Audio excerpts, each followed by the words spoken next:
భారతదేశంలో సెక్యులరిజం అంటే హిందూ ధర్మాన్ని దూషించు, అపహాస్యం చేయి, అన్య మతాలను వెనకేసుకొస్తే అది true secularism according to the so called pseudo secularist.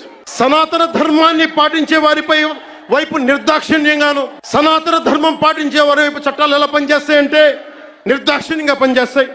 అన్య ధర్మాలు పాటించే వారిపై ఎక్కువ మానవత్వం, దయ చూపిస్తారు. ఇంకా దూషణ చేసే వారికి కోర్టులు రక్షణ కల్పిస్తాయి.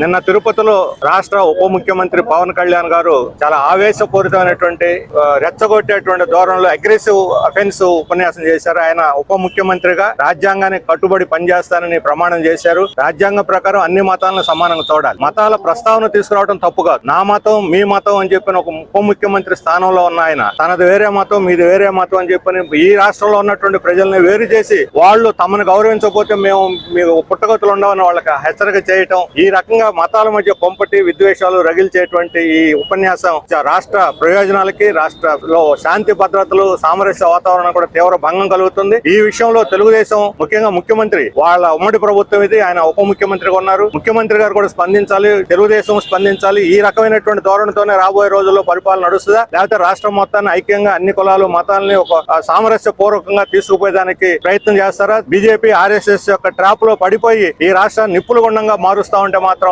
వామపక్ష పార్టీలు, లౌకికవాదులు ఈ రాష్ట్ర ప్రజలు చూస్తూ ఊరుకోరు అని చెప్పి మేము హెచ్చరిక